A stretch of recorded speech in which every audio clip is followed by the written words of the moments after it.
మన తెలుగు రాష్ట్రాల్లో మొట్టమొదటి కాసు ఫెస్టివల్ మన ముకుందా జ్యువెలర్స్ లో విఏ కేవలం ఫ్లాట్ 9.99% మాత్రమే. No making charges. విచ్చేయండి ముకుందా జ్యువెలర్స్. జూబ్లీహిల్స్ ఉప ఎన్నిక కోసం క్షేత్రస్థాయి కార్యాచరణకు భారత రాష్ట్ర సమితి సిద్ధమవుతోంది. డివిజన్ల వారీగా సమావేశాలు నిర్వహించి పార్టీ శ్రేణులను ఎన్నికలకు సిద్ధం చేసే పనిలో పడింది. బాధ్యతలు అప్పగించిన ఇన్ఛార్జి నేతలు కార్యకర్తలను సమన్వయం చేసే పనిలో పడ్డారు. పార్టీ పరిస్థితిపై ఇప్పటికే సర్వేలు చేయించారు. జూబ్లీహిల్స్ లో పూర్తి సానుకూల వాతావరణం ఉందని గులాబీ నేతలు చెబుతున్నారు. జూబ్లీహిల్స్ ఉప ఎన్నిక కోసం బీఆర్ఎస్ కసరత్తు వేగవంతం చేస్తోంది. సిట్టింగ్ శాసనసభ్యుడు మాగంటి గోపీనాథ్ ఆకస్మిక మరణంతో అనివార్యమైన ఉప ఎన్నికను గులాబీ పార్టీ ప్రతిష్టాత్మకంగా తీసుకుంది. జూబ్లీహిల్స్ లో నిలబెట్టేందుకు వ్యూహాలను సిద్ధం చేసింది. హైదరాబాద్ నగరానికి చెందిన మాజీ మంత్రులు తలసాని శ్రీనివాస్ యాదవ్, పద్మారావు గౌడ్, మహబూబ్ అలీలకు ఉప ఎన్నిక బాధ్యతలు అప్పగించారు. జూబ్లీహిల్స్ మాజీ ఎమ్మెల్యే విష్ణువర్ధన్ రెడ్డి గతంలో బీజేపీ నుంచి పోటీ చేసిన రావుల శ్రీధర్ రెడ్డికి బాధ్యతలు అప్పగించారు. వారితో పాటు డివిజన్ల వారీగా ఇన్ఛార్జీలను నియమించారు.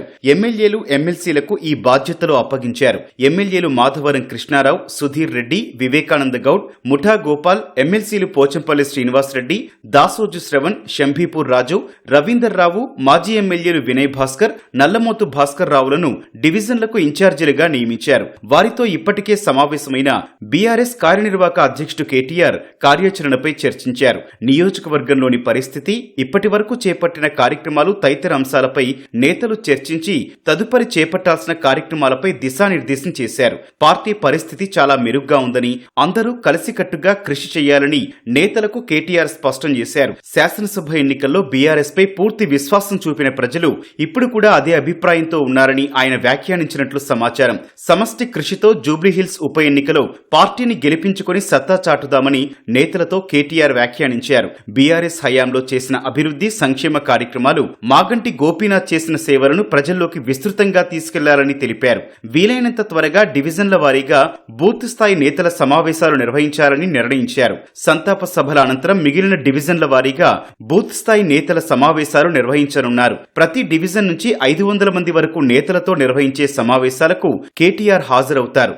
డివిజన్ స్థాయి సమావేశాల అనంతరం క్షేత్రస్థాయిలో సమావేశాలు, కార్యక్రమాలకు బీఆర్ఎస్ సిద్ధమవుతోంది. నియోజకవర్గంలోని సామాజిక వర్గాల ఆధారంగా కూడా కార్యాచరణ రూపొందిస్తున్నారు.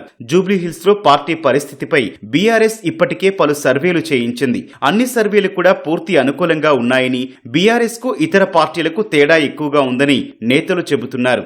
ఎన్నిక సమీపించే నాటికి ఇంకా పెరుగుతుందని ధీమాతో కనిపిస్తున్నారు.